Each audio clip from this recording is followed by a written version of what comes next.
Greetings, everybody. Let's just kick right off. So we've given some background. We have a sense of Saṅkara's philosophy. We have some sense of the opponent is Sāṅkhya.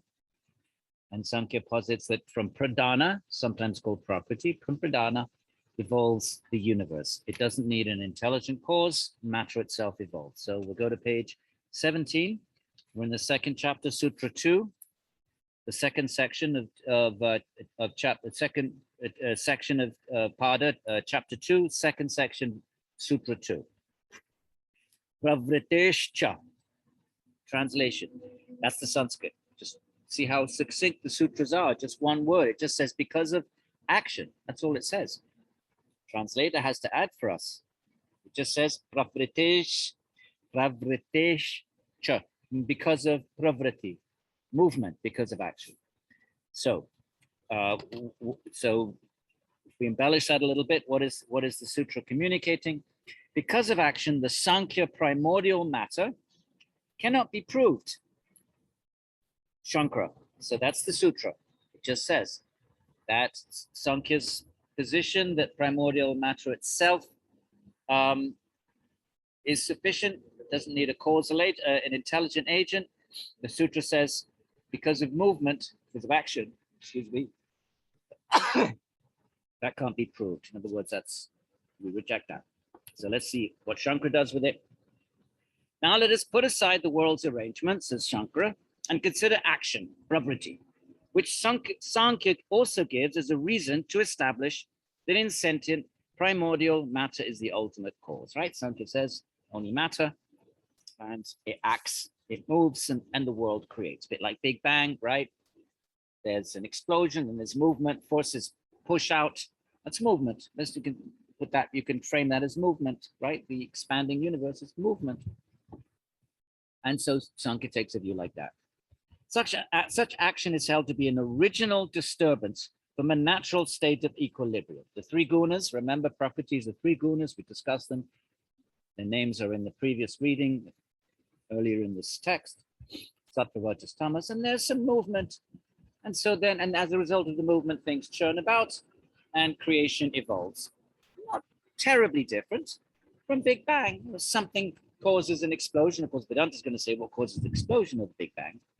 Something must have triggered it. Whatever it was that triggered it must come from the outside, because it was inside whatever it was that exploded.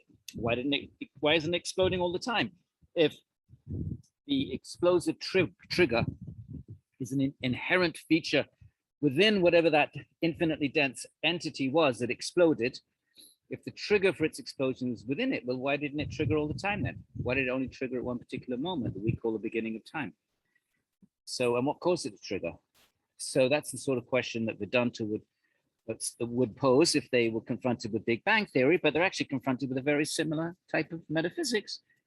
Okay, maybe it wasn't a little infinitely dense entity that exploded. Sāṅkhya doesn't say quite that, but it says there was matter. So in that sense, there's a commonality, and matter just by its own internal movement, manifests creation. The same problem. They've got the same problem. What caused that movement? Same problem with Big Bang. So Saṅkara, but action is always directed. Okay, such action is held to be an original disturbance. He's representing Sāṅkhya's position, first paragraph. From a natural state of equilibrium, there was equilibrium, then there was a natural disturbance. Well, Sāṅkhya's going to say, what does that mean, natural? Was it its nature to be disturbed? Then it would always, if that's its nature, it would always be, there would never have been equilibrium. It would always be in a state of disturbance. Okay. So, such action is held to be an original disturbance from the natural state of equilibrium, the manifestation of a condition where some of the gunas subordinate others, right? The three gunas. So Rajas subordinates, Rajas is movement and energy. So it subordinates tamas, which is stillness and lethargia, and tries to delimit. So Rajas disturbs and it comes out ahead, and creation is manifest, something like that. So Saṅkara continues, but action is always directed towards specific efforts to be accomplished. This action is initiated by an effort, desire, a goal to be attained. And such would not be possible for insentient primordial matter. Matter has no goals, acting spontaneously, just as we observe with clay and chariots. Clay doesn't spontaneously become a pot. The bits of a chariot don't spontaneously assemble into the chariot, as they are themselves insentient. Neither clay nor chariots are found to act in pursuance of specific effects without being directed by conscious beings such as potters or horses, respectively. Right? A chariot doesn't just move spontaneously, it needs to be pulled by a horse. Clay doesn't just magically manifest into a pot, it needs to be a potter. Therefore, also, since its creative action would be impossible, something needs to trigger that action. Something needs to stir the clay into a pot. Something needs to pull the chariot for it to move. So therefore, since that's impossible, clay doesn't just magically do that. An insentient cause of the universe cannot be inferred. So Sāṅkhya's inference that we don't need to posit Ishvara, matter itself, insentience, lack of consciousness, is sufficient. Vachaspati. In the absence of conscious oversight, a lump of, so he's just now embellishing. Remember, he's just following Saṅkara. He doesn't disagree with Saṅkara. He either repeats Saṅkara's words in a more elaborate manner or adds a little something to embellish them. In the absence of conscious oversight, a lump of clay does not become predominant and make the potter's wheel stick, water and thread subordinate. It's not that the clay takes control and makes the potter and the potter stick and the wheel subordinate to it. No, these things act in conjunction. So therefore, like Sāṅkhya's other provers already considered, the other arguments, the provers, Sāṅkhya brings forth called a proof, but he calls them provers. Action also proves, he's saying, just as we dismissed the other Sāṅkhya arguments, action also proves that there is guidance by a conscious being. There's movement, there must be some consciousness behind that movement. Sāṅkhya prover, since causal efficacy initiates action, is also contradictory. Sāṅkhya says that causal efficacy, there is some causal, the power of a cause initiates action. Vachaspati says that's going against your own argument, Sāṅkhya, because if there's causal efficacy, then what's the cause that creates that efficacy? It must be intelligence.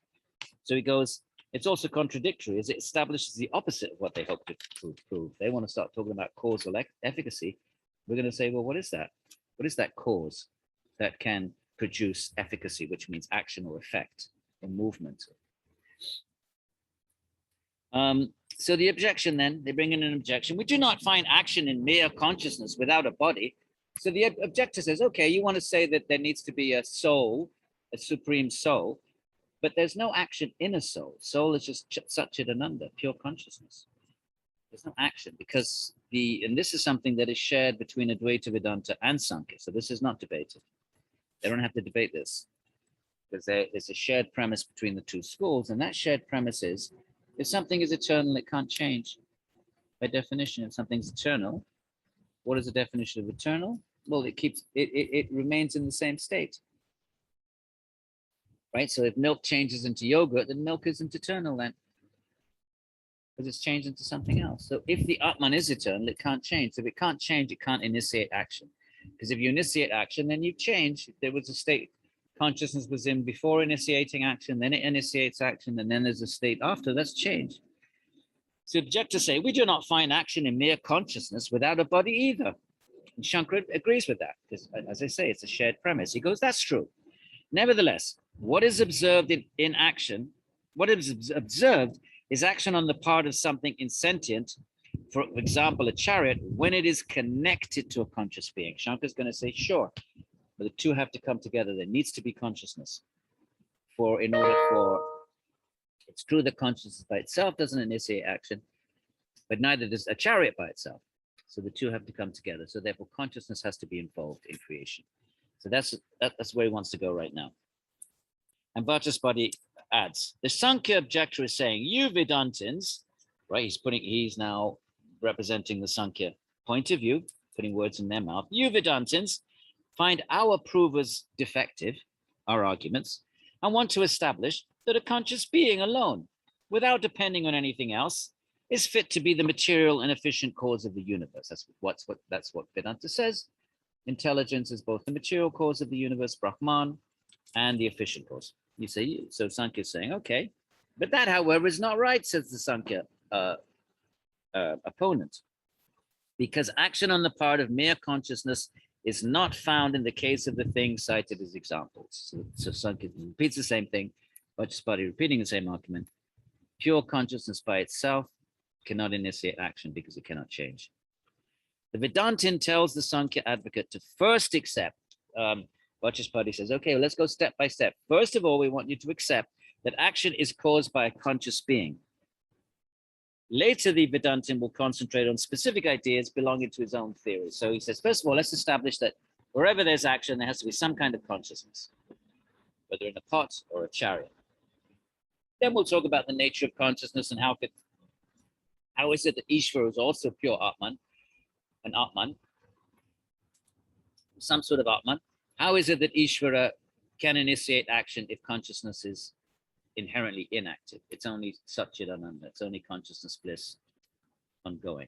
Okay, so he says, first of all, let's just establish one thing. Any kind of action requires a combination, to be sure, of matter and a conscious entity, right? Chariot, inanimate needs an animate force. Pot needs the potter. So, okay, so then he goes on. But even, and so now the objection keeps on the same point, basically. This is a little bit repetitive, but that's okay. We'll just follow the tradition. Even when it is connected to something insentient, we do not find the conscious being possesses action. So he's saying, well, Sāṅkhya goes, okay, fair enough. But even when a consciousness is connected to an insentient matter, we don't find it produces action. Shankara says, are you sure this is the right thing to say? It's being a bit sarcastic. You really want to say that? If action is observed in something, a body or physical object, right? Action is observed in a chariot that's moving or a car, then does it belong to that very thing? If a car is moving, is that movement in the car itself, or does there have to be a conscious driver? Or is it observed, he says, in something intimately connected with something else? The car and the driver. So the action may be manifest through the material thing. It always has to be a consciousness present, a conscious entity present to initiate action. So, or is it observed in something intimately connected to something else, a conscious being? Does it belong to the latter? So objection says that in which action is observed is precisely that to which it belongs. The car is moving, the action's in the car. You don't need to posit some mysterious entity. In addition to that, Shankara. So he wants to nail this point that it requires both. That's all he wants to get to right now. He will then embellish that once this point is established. What's the nature of that consciousness? How can Ishvara create without change, undergoing change? Those kinds of things we'll discuss later. Right now, he says, Shankara. So the right thing to say is that it belongs to both. Action belongs to both inanimate thing and inanimate thing. Since that is what is observed, that's what we see. We see that anything that moves is triggered by an entity. And you can't say, well, what about the wind? That doesn't, because then that's actually part of what's under debate. Because these traditions would say the wind is part of the forces of nature. So even though the wind may move, but it's part of the forces of nature which move, and those forces of nature are also subject to the same principle, that there must be some intelligence behind them, such as God. So, so the wind is just a sort of after effect of other forces of nature. And the larger forces of nature, ultimately, whatever they are, gravity, we would say nowadays, and the magnetic forces and the nuclear forces, the ultimate causes of motion. Remember, these forces, we call them whatever we call them, gravity and electromagnetic forces, but really they're just movements. They're things, they're forces. A force is something that causes something else to do something. And we measure it in terms of what it causes that entity, like a particle, to do. We don't really know what forces are. They're just things that, from using this language, cause action. They initiate action. So there's no point bringing in the wind, because the wind is a secondary or tertiary or whatever after effect of these forces. It's a later development from these forces, but the very forces themselves, primordial forces. That's what's under debate. Okay. Objection, but right at the bottom, 18. But a conscious being is not observed to be a sole locus of action the way a chariot is. Back to the same argument. Consciousness itself is not seen to be initiator of action. Rather, the settled true nature of the conscious self is that it is connected to things like the body, which are the loci of action. So action's actually in the body, even though the self may be connected with it. Sāṅkhya doesn't want to say, allow that the self is triggering action, although it does actually say that elsewhere. But right now we're talking about Ishvara. This is Saṅkara representing Sāṅkhya, by the way. The situation of a living body is found to be entirely different from, for example, a chariot, which on its own is insentient. Let's skip that. Go down to Vachaspati, because we don't have enough time to really, we do have a little bit of a time factor. Vachaspati. First of all, it's not our intention now to prove the existence of an individual embodied self or of a supreme self. Really, it's about the supreme self, the argument, but they're using the little self as an analogy. If that whatever's alive in this realm requires a living self, so the whole universe then requires a supreme self. So they're just using the logic of the little self as the initiator of action in bodies, and then by extending that, then there must be a supreme self that initiates creation itself. Okay, little self in the horse pulls the chariot, little self in the potter makes the pot. And once you can prove that any kind of movement or transformation requires a self, then you then extend from that and say, well, the whole creation, which is a massive act of movement, requires a supreme self, not a little self. But they're starting with the little self to nail that point. First of all, it's not our intention now to prove the existence of an individual embodied self or of a supreme self. These have already been accepted on the basis of perception, inference, or scriptural testimony. So we've already established that there must be a supreme. The scriptures say that, inference says that, and perception, we haven't talked about perception, but there are yogis who are going to say that they perceived Ishvara. They had a vision of God. The Indian tradition is full of claims like that yogis have had visions of Shiva or Krishna or Vishnu. So that's a form of, one form of proof. Of course, others may not accept it. In conjunction with inference and scripture, then it makes a sort of combined case. So he says, right now, we simply want to assert that there are causes of action. Right? All we want to talk about now is if there's an action, there's a cause. No action is observed on the part of a dead body. Action requires a living entity. That's all he wants to establish now. Dead body doesn't move. Or a chariot, or the like. A chariot doesn't spontaneously move. Or anything, a pot is spontaneously emerge. So that's all we want to establish, that no action is observed when they are not guided by consciousness. And conversely, action is observed when they are guided. Remember the Ambaya Vyatireka, positive and negative? If X is present, Y is present. If X is absent, Y is absent. We gave the example. If smoke is present, then fire must be present. And if there's no fire, there's no smoke. So if there's action, there's consciousness. There's no consciousness, there's no action. Okay, this is called positive and negative correlation. In Sanskrit, Anvaya Vyatireka. Therefore, he mentions it right now. This is coming up. I didn't see that. Therefore, though through positive and negative correlations, you know what that is now. Okay.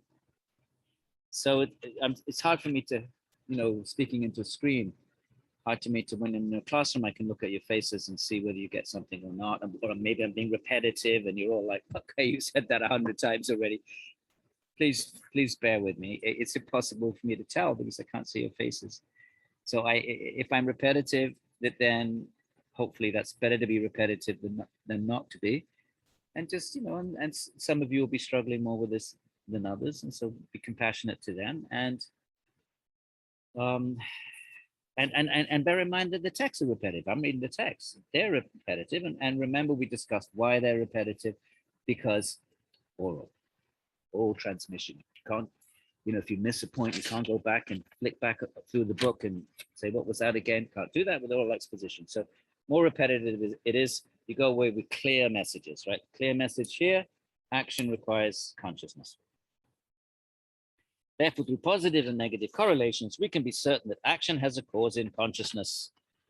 Our position is not, however, so Vedanta says, Vachaspati says, we're not saying, this is what we're not saying. We're not saying that the existence of consciousness alone causes action. We don't say that just consciousness does, no. Since this claim would generate unacceptable counter examples. We're not going to say consciousness alone does, because we're going to end up, anyone who says that would end up in trouble. Such as, how can consciousness initiate action if it doesn't change? But all he wants to say now is that the two combined, a body with consciousness together cause action, right? And then he wants to, if you can establish that on a small level, my body, your body, the ant's body, the grass body, the tree body, anything that moves or grows, growth is movement. If we can establish that wherever we see in this world that changes and moves, it's because of the presence of a conscious entity, establish that, then you can just extrapolate and say, in the same way, creation is movement, it requires a conscious entity, right? If you can establish that all men are mortal, then you establish that Socrates, being a man, must be mortal. That's the Greek syllogism. Even those who view consciousness as a property of a material elements, even the materialists, they were materialists. He actually mentions it in the previous page. I jumped over that because I didn't want to add a whole other element. Materialists didn't believe in an Atman. They just said, like modern materialists would say, that, consciousness is an epiphenomenon of neurons or some brain cell somewhere, some component of the brain. Would you remember that whenever anybody says anything like that, what are they saying? They're really saying it's subatomic particles, because a neuron is not a irreducible entity. It can be reduced. Irreducible means you can't reduce it anymore. Stop. Like Newton thought the atom was, but it was irreducible until they found, a whole universe inside of electrons and protons and neutrons. So the materialists would say, yes, so if anyone saying neurons are conscious, the source of consciousness, they're really saying that some combination of subatomic particles and forces are the cause of consciousness. That's, when you put it that way, it becomes a lot harder to sort of, find that convincing. But ancient Indians had their equivalents, and they would say just that. They would say a certain combination of matter spontaneously produces consciousness, like example given by the materialists. And Charvaka is the most famous one to be. He never wrote anything, so all we know about the materialists are what other people wrote. They were represented as the objectors. We've been reading the objections. So therefore, all the sutra traditions, at some point they introduce a Charvaka objector, a materialist objector. We don't actually have nothing. If they wrote anything, we don't know if they did. If they did, it didn't survive. So everything we know about them was because from what their opponents said, they said. So, in the same way as we find here. If you say this, then we say that. The materialists said that consciousness is just an epiphenomenon of matter. When it comes together in a certain sort of way, it just produces consciousness. And they give the example of alcohol. If you just bring fruit juice and you let it ferment, then it just becomes alcohol, transforms into something else just by its nature. So, right. So he's saying, so obviously Vedanta disagrees with that, but he's saying, even if we accept that, even those who view consciousness as a property of material elements, even they, the materialists, right? Sāṅkhya also rejects the materialists. So they all agree the materialists are, anyone promoting liberation obviously believes that something's being liberated, so they're not materialists. So they agree on this. But even they, says Vachaspati, even they do not dispute the fact that action on the part of things that are not conscious is due to their being guided by conscious beings. Even though they think consciousness is material, they still accept that if something moves, its consciousness is there, whatever consciousness is, for them material, but they still accept that movement or change requires consciousness. So Saṅkara says below, the materialist too. Next verse, Saṅkara. The materialist too concede that, by observation, it's only a body that initiates action belonging to it's only a conscious body. Even the materialists accept that. They just have their own version of what consciousness is, but they still accept that only a conscious body, it is only a conscious body that initiates action belonging to insentient things such as chariots. Chariot is insentient, but a conscious body initiates action. And the example there was the horse. The horse is a conscious, something conscious in the body. So he's saying it's not a matter of dispute. Even materialists agree that an instigator of action would be a conscious being. Objection. Okay, friends, I don't know what happened there. My computer just died. And I think it was unplugged. So I apologize. And I will just continue. I don't know how long that first recording was. I don't know where it's just disappeared. So I'll have to sort of go into the Zoom folder and upload it. So I don't want to do that right now. I want to finish while I'm on the roll. So let's assume that that was about half an hour. It might have been a bit more than that, 35 minutes, 40 minutes. So I'll keep going for less than an hour now. And then there'll be two parts then. There'll be part A and part B for this lecture, okay? Because it just died. Such are the challenges of asynchronous learning. So we're on page 20. And the objection is, an Atman by itself can't do anything. It's just pure consciousness. It's like light. It's just light. Light is just luminous. Doesn't do anything. And Saṅkara says, no, in the middle of the page, for the situation is like that of a magnet or like color. Don't worry about the color. It's not such a good example. Which, although devoid of action, can instigate action. Like a magnet is devoid of action, but just by its nature, it can make iron filings move, right? It doesn't move and it doesn't do anything, but its nature is such, it makes iron filings. So interesting. This is the very example that Sāṅkhya will use to argue actually that when the Purushas, all the souls, they don't want an Ishvara. They say we don't need Ishvara. But when the souls are in the proximity of Prakriti, their nature is, even though they don't change, their nature is, they just cause Prakriti to create. There's no Ishvara. Creation comes from Prakriti, but what's the trigger? Remember, the argument is what triggers action? Elsewhere, in the Sāṅkhya, this is their metaphor. They say it's like a magnet. So it's really quite strange that Saṅkara is borrowing their metaphor to make his point, which is that he seems to agree that consciousness is like a magnetized stone that, although itself devoid of action, instigates action in iron. So that's how he says. Okay, so we'll revisit this idea later. Okay, he says no, consciousness can just make something happen by its very nature, and that's what Shankara's going to say. That's what Sāṅkhya's going to say. He's going to say we don't need God. Sāṅkhya accepts that you need consciousness. You just don't accept that you need a supreme consciousness, God. So Shankara's going to have to wheel around to that main argument.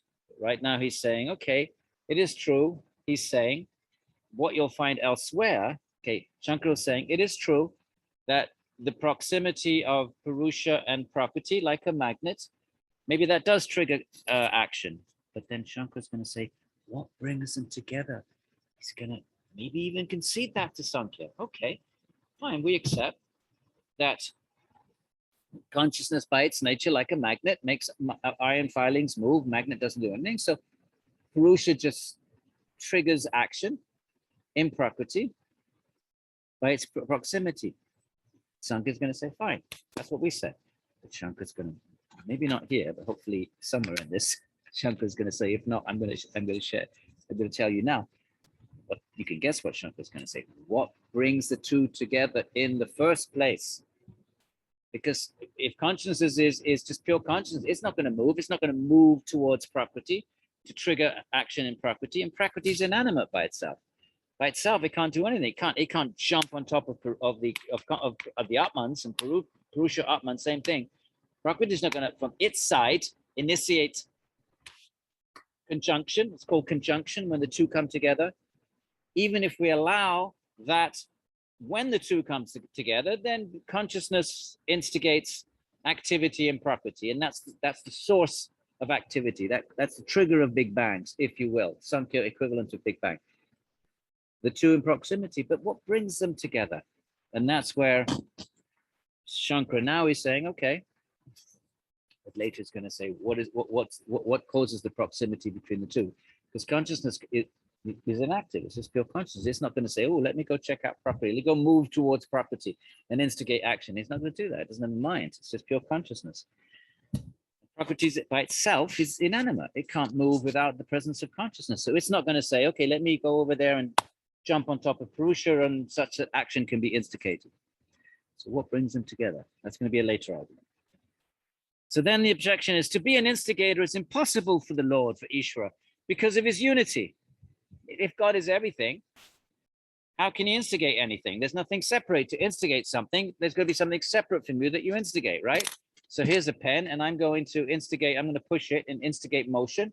It's got to be separate from me. If God is Brahman is everything, then there's no space for anything to instigate anything else, because Brahman is everything. So this is an argument not against Ramanuja. It's an argument against Advaita Vedanta that says that Brahman is everything with no distinctions, no differentiations. Remember, Advaita. So that's what the objection says. There will be nothing separate from himself to instigate. And then Saṅkara falls back on his philosophy. No, if we have refuted this objection more than once by the idea of power of Maya, that all of this, what seems to be separate from Ishvara, is actually illusion. Its appearance, i.e., what is names and forms? The appearance of individuals. Why names and forms? That's an individual thing. How do I know? It has a form, and I give it a name. Pen has a form. So anything that's individual, that's perceivably individual. If it's individual, then you can assign a name to it. If it's individual, it has a form that makes it distinct from some other individual. So therefore, names and forms, the Upanishads call it Nama Rupa. Therefore, it is possible that there can be action on the thesis that the all-knowing Lord is the cause. This is incoherent. Saṅkara is saying, well, everything is illusion, but then he's stuck with the problem that ultimately Saṅkara says there is no movement. There is no creation. Remember, an ultimate reality. Now he's operating in conventional reality. So on one hand, he wants to say, well, we need an Ishvara to initiate action, but then ultimately there's no action and no Ishvara. So he's got a bit of work to do as Saṅkara. All right, let's move on to another argument. Page 21. If it is argued that primordial matter can act, just like milk or water, right? Milk meaning from, we're going to see, meaning from the udders of the cow, it just acts. The udders just leak. When the calf is there, the cow's mother, the mother cow udders just leak. Doesn't need any God figure. Or water. The reply is, I'm not sure what the water example is, but it'll come in the, can't remember it. But milk is sufficient. Milk's the most common one. Maybe he'll explain it in the commentary.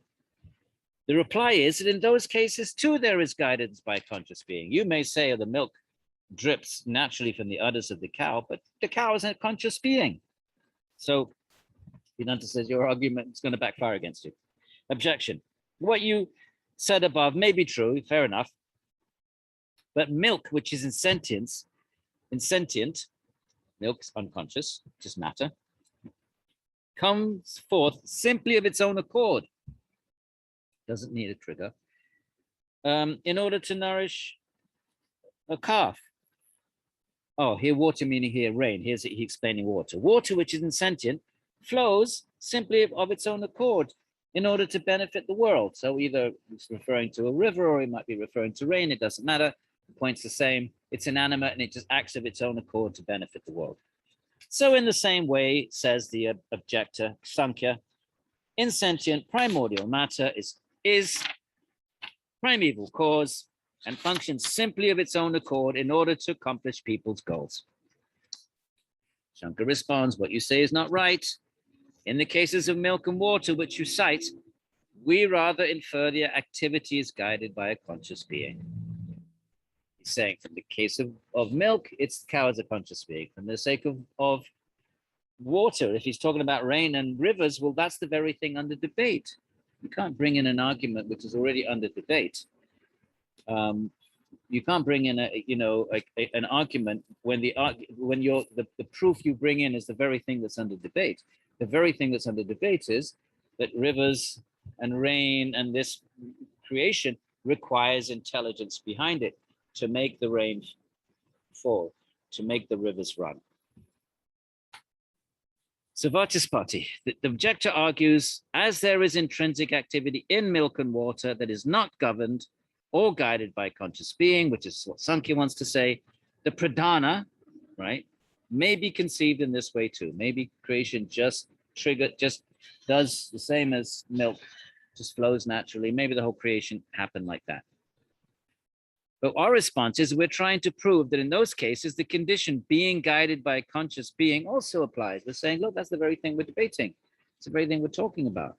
That those things too, we're saying, you can't bring them in as counterexamples because they're the very things under debate. That, read Dusty's example in the italics at the bottom. To use them as counterexamples in the 5 lines from the bottom would be like appealing to a certain politician's character as evidence to refute the argument that very politician is dishonest. If I'm arguing a politician is dishonest, you can't come along and to counter me and say, well, he's got good character. I'm saying he's dishonest. You can't bring in as your counter argument that he has good character because that's the very thing that's under debate. You have to bring in something that's not under debate. So that's all right. Over to page 23. And Saṅkara says, anyway, furthermore, it could be that the flowing of milk comes from the affection and desire that the mother, who is conscious, saying, even your own example, the cow itself, the milk comes from the cow, a sentient being, and because of affection, her udders flow. So it is the mother who is conscious has for the calf. It is by means of the sucking of a calf who is a conscious being. Even in these examples, you need a conscious being. Even your magnet. Someone needs to push the magnet towards the filings. You cannot avoid consciousness as the ultimate trigger of action. That's what Vedanta wants to establish. Nor is it even water active independently from everything else. Maybe that's not a good argument. Okay. So we'll skip that and we'll go over to the next verse, my friends, okay? Vyatireka anavastitescha anapekshatvat. So now a new argument. So primordial matter, right, pradhana, could not unfold on its own since one, there would be nothing in that state which is different from it. How can it unfold if it is everything?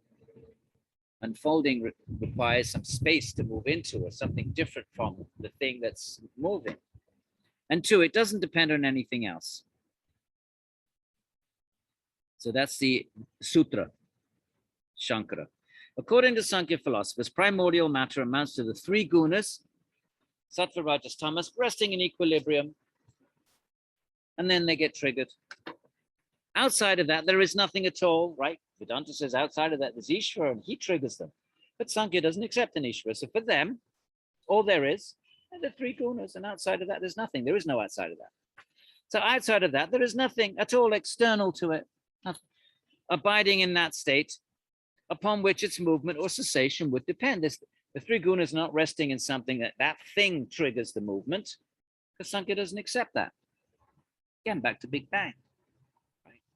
What causes the Big Bang? Is it resting on something, a theist would say, yeah, there's some intelligence behind it. But I've made that point often enough.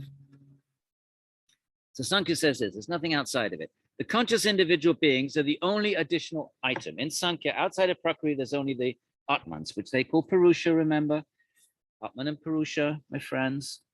you haven't got this yet, write it down. The Atman we've been looking at in the Upanishads tends to be called Purusha in Sāṅkhya. They're the same exact thing. Atman, Purusha. And here he calls it the conscious, he calls them the conscious individual beings. That's how he translates Purusha. The conscious individual beings are the only additional item, but they're conceived of as detached. Sāṅkhya says they're detached. They neither instigating primordial matter nor stopping it from acting. They're just pure consciousness. They have no involvement with whether a property acts or doesn't act, creates or doesn't create. The soul has no, it's just pure consciousness, a witness, not an instigator. Even Sāṅkhya accepts that. Thus, it is wrong to hold, as do Sāṅkhya philosophers, that independent primordial matter sometimes transformed into the buddhi and other emanations, and sometimes that does not. Sāṅkhya says that, you know, that there's periods between creations. The three gunas are in equilibrium. That lasts for, I don't know, 14 billion years.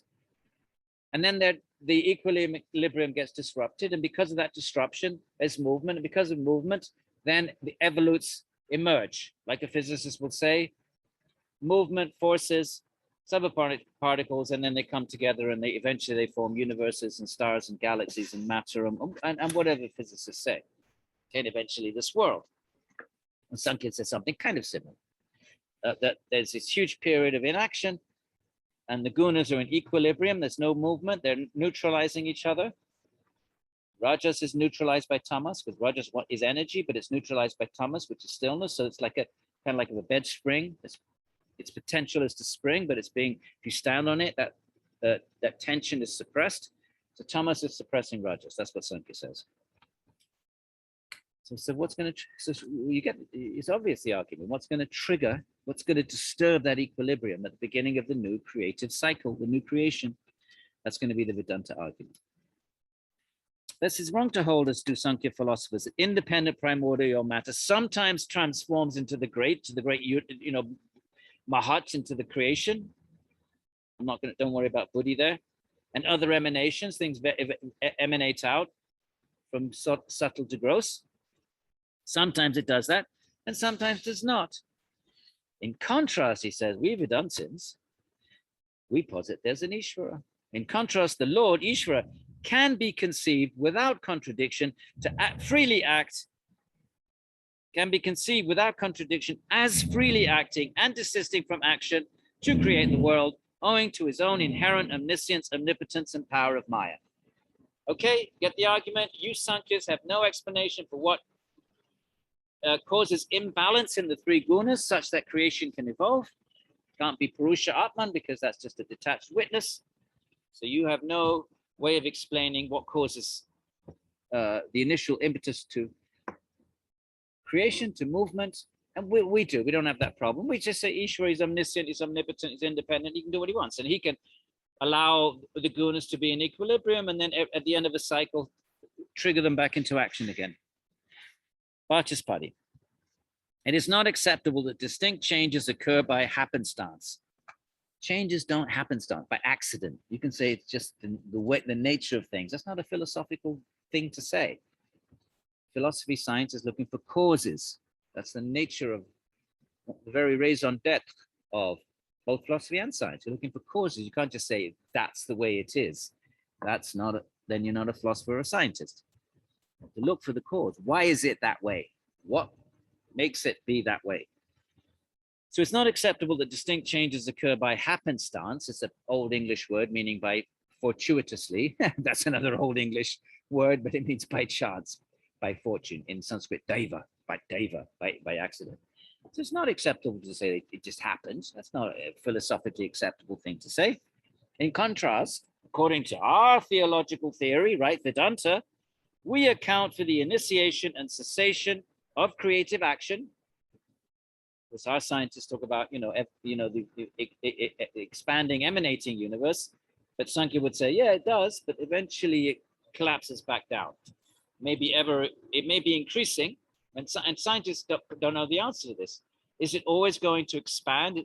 Because they discovered from measuring, I guess, light. I'm not quite sure how that works, but I'm not a scientist, so I don't have to know that. But somehow they discovered that actually the universe's expansion is accelerated. There was a point when they thought, well, if it slows down, then what happens? Does it all go back? Actually, Saṅkya would say precisely that, yes.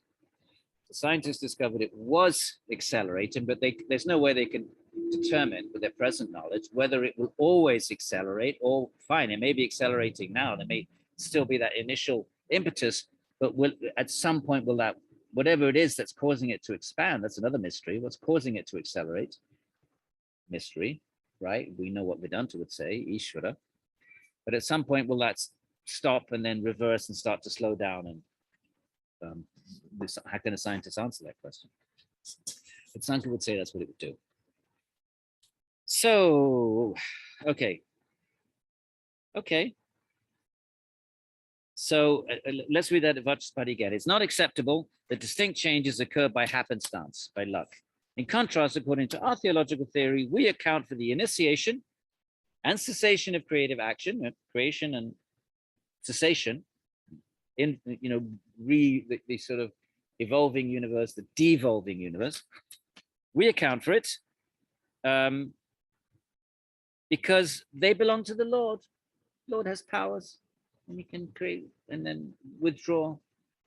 Like the very definition of Brahman in Sutra number 2, Janmadya Syayataha. Brahman is that from which there is creation, maintenance, and then dissolution. That's the very definition of Brahman, my friends. Go back and check 112 Ramanuja. How about we put that in the quiz? 112. Brahman is that from which the creation, maintenance, dissolution. So dissolution is this sort of, in modern language, you might call that devolution of the universe back to its infinitely dense state. They would say back to Ishvara. So these belong to the Lord, Ishvara, who is conscious, possesses cosmic power of Maya. He has infinite powers and works in accordance with the results of creatures' karma. Ishvara oversees karma. That's one of the functions of Ishvara certainly in Nyaya. The school will get to a little bit later on in the semester, the logicians. But you need to have an omniscient being to make sure everybody's karma connects to the right person at the right time in the right place. All our karmas are interacting, my friends. I'm here talking and you're there listening. It's our karma. So for whatever it is, 13 weeks, we have a sort of relationship, although it's mediated. You can see me, I can't see you. It's not very fair. But our karma has brought us together for this semester as sort of teacher student, right? These are ephemeral roles. They're Maya, they're illusory, they're not real, but they appear real right now because you've got quizzes and you're doing the course and then you get grades and that. So that's karma that brings us together. Why are you in the class and not some other class? So on. Okay. So there needs to be someone to oversee that. It's not just me and you. We're doing this right now, engaging and reading, but under our feet there's ants and bugs, and the fact that we're all here in this moment and the blades of grass, all of this, our karma is fructifying in the appropriate way at the same time. So everything is in harmony and resonance. Just think of how mind-bogglingly complex that is. Therefore, it requires a mind-bogglingly complex intelligence, and we just call that omniscience, sarvajna in Sanskrit, knowing everything. So the Lord who is conscious, possesses cosmic power of Maya, works in accordance with the results of creatures' karma. That's his work to oversee karma. Whether his own reason, there's another argument against, we'll find later in the semester, against Ishvara is, why would Ishvara create? Is he bored? Then he's not complete being then. If you're bored, it means you're missing something. You're inadequately made. So why would there be creation? And Vachaspati, whether his own reason for creation is just divine play, it's God playing, having fun. It doesn't have to. It's just Leela. The term is Leela, divine play. Whether it's just pure spontaneity, it's pure joy, that's what Vedanta says actually, rasa. Or his own diverse nature, maybe it's just part of his nature. Okay, I'm not sure now how long to go on for, but we're on page 25. Oh, maybe we can finish this. Let's have a look. So then he says, and primordial matter is not spontaneously, right? We're on the next page, 225, page 25. Primordial matter is not spontaneously active in the manner of grass and the like, because grass does not change into milk anywhere other than a cow's stomach. It's not the fact that grass spontaneously turns into milk. It only does that in the cow's stomach, and that the cow's an intelligent being. Otherwise, the grass over here, I'm sitting next to grass. That would just, if it was just its nature to turn into milk, then why isn't there milk everywhere? Look, there's grass there. Why isn't that grass turning into milk? So you can't say grass spontaneously turns to milk. That only happens in one place, and that's the stomach of the cow, who's an intelligent being. Objection.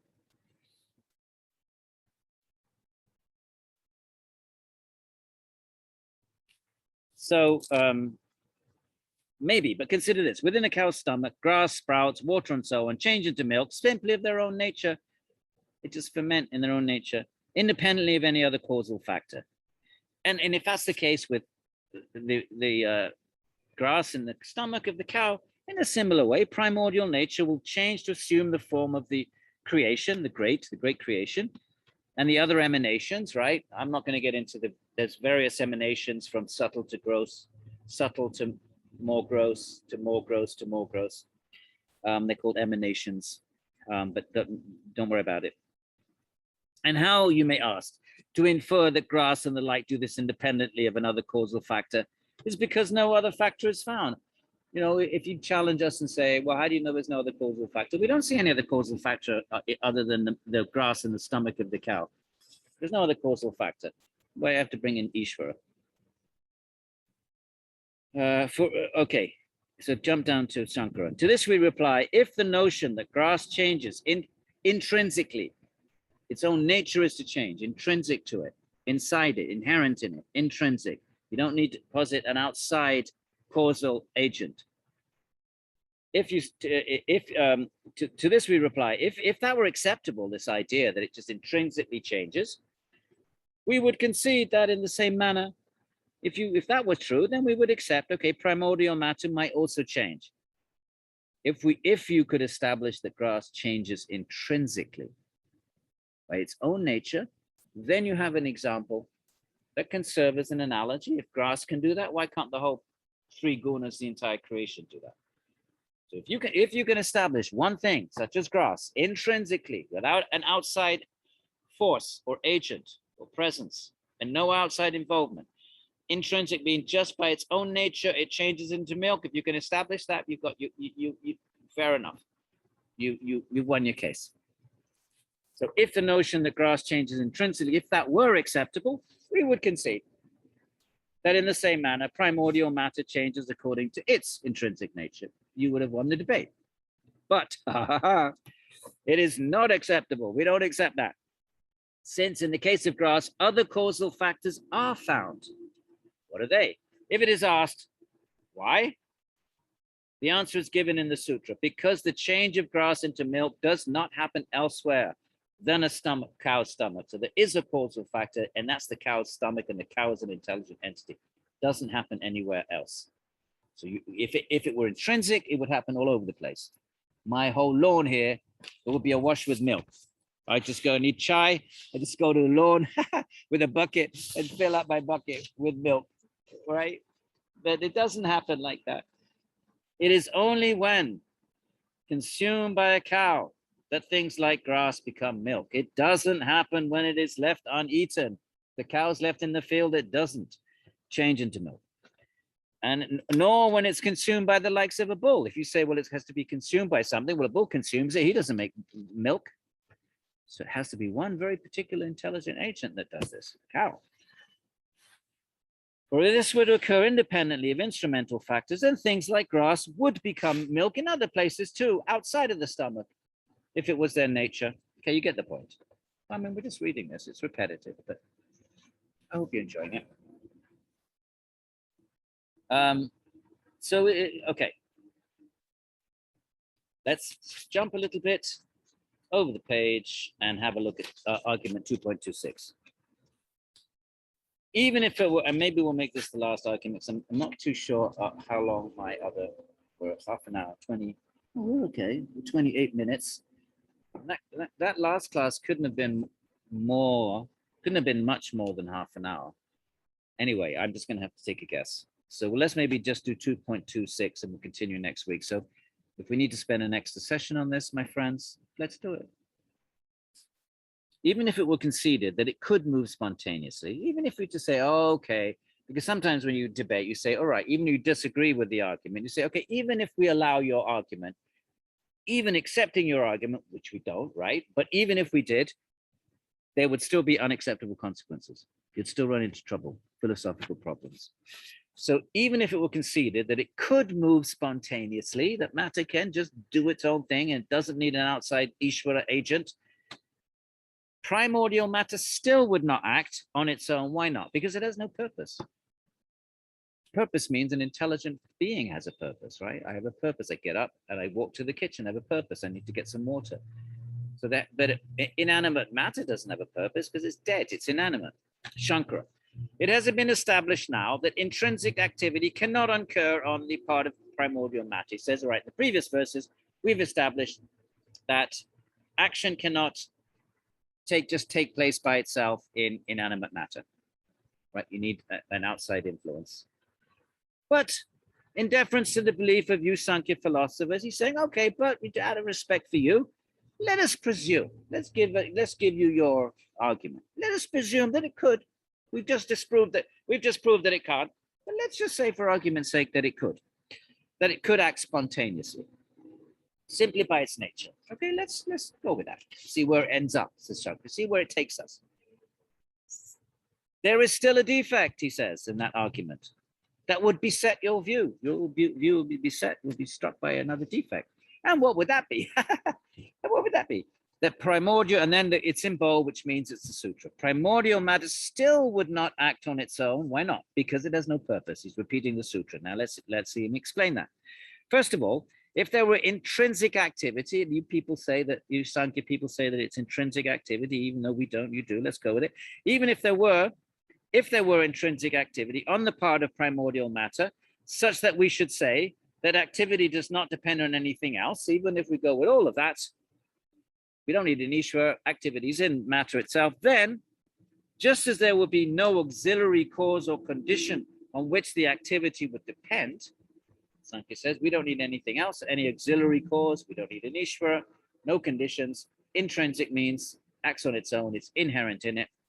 So if we go with all that, so too would its purpose also not depend on anything. If you're going to say all of that, then you're going to have to say that its purpose doesn't depend on anything else, that it has its own purpose.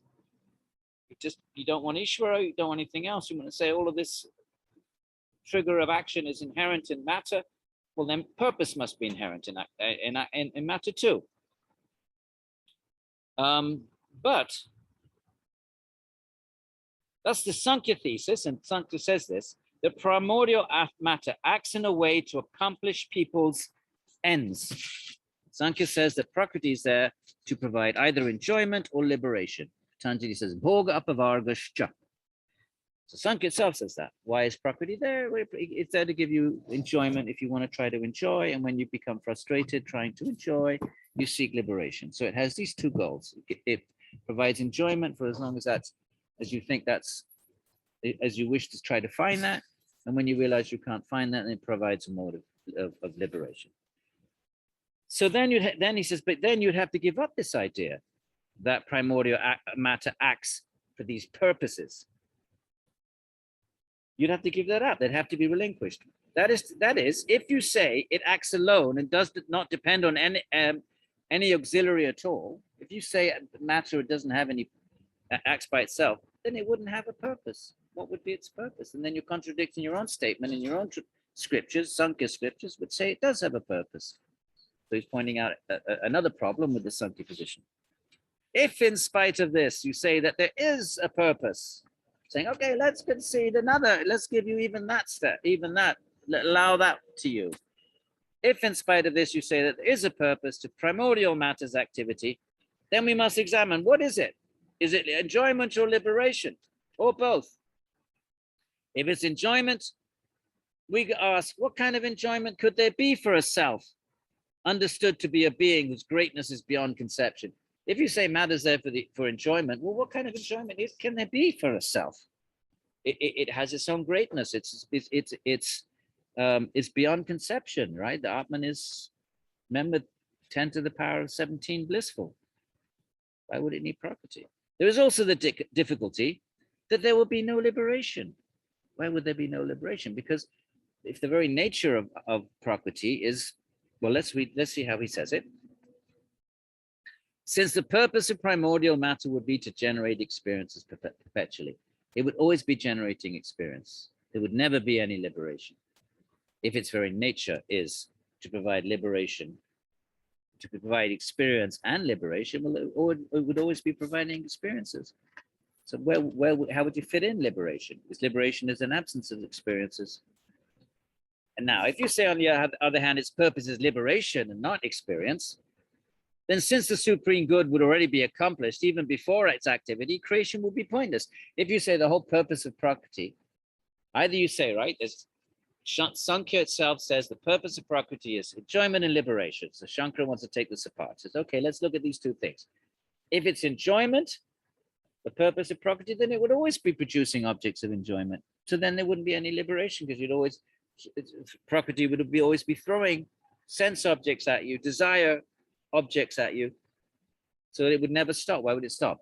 If you, however, you say its liberation is the purpose, well, then if that's the purpose, then it's already accomplished. If that's its purpose, it's inherent in it. So what's the point in creation then? What's the point in creating when the goal is liberation and it's already guaranteed? So why bother creation? Why bother creating? Just bestow liberation from the start. If its purpose is liberation, then since the supreme good, liberation, would already be accomplished prior to its activity, it's already inherent in it that its goal is liberation, then creation will be pointless. What's the point then? In unfolding creation when the goal is liberation? Why don't you start with liberation? Don't bother creating then. Just leave everybody liberated. And there will be no experience of sense objects. So then he says, okay, if either experience, you run into these problems. If its purpose is experience, problems. If its purpose is liberation, problems. Now, how about both? If both enjoyment and liberation to be accepted, which actually Saṅkya would say that, as the goals of matter, right? We're discussing what's previously was discussing the problem with action, what causes action. Now the argument is, what's the purpose? Let's bracket the action thing. Let's talk about purpose. If there's no Ishvara, what's the purpose? And then he says, let's go with what you say, Saṅkhya. You yourself say, purpose is twofold, enjoyment, liberation, right? So we've had the two arguments. If it's enjoyment, then that's just all it would be. There'd never be liberation then if its purpose is just enjoyment. We'd be throwing objects of enjoyment. It's liberation. It's already programmed to, its purpose is liberation. It's programmed into it. It's intrinsic to it. Why bother creating then? Just where you're wasting time. What's the point in creation if everyone's going to get liberated anyway? Now, what about both? What if its purpose is both? So if both enjoyment and liberation to be accepted as the goals of primordial matter, the difficulty still remains. What difficulty is that? Difficulty means philosophical difficulty. Difficulty still remains that since things to be enjoyed are endless, right? There's endless things to enjoy. There's endless flavors of food. There's endless things to see. There's endless colors. There's endless places to go. Experience is endless. There's endless species of life. Well, not quite endless. There's 84,000. 84 lakh. There's 8,400,000 species. But each member of a species is different. So we're human, right? We're humans, but my experience is different from yours. So the experiences are endless. So two frogs may be the same species, but one gets eaten by a snake, the other one is having a good time in the pond. They're different. So if both are to be accepted as the goals, both enjoyment and liberation, difficult still remains that since things are to be enjoyed are endless, in reality, nothing but primordial matter in its unending forms, plants, trees, the plant dies, dissolves into the soil, new forms come out, unending. There would be no liberation since it's infinite objects of experience, since the goal could never be fulfilled. There'll always be different objects at every moment. Furthermore,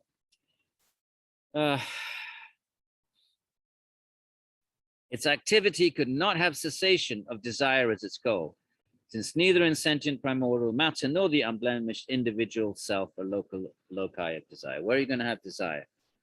Where are you going to place it? You can't place it in the self, and he's saying you can't place it in Prakriti.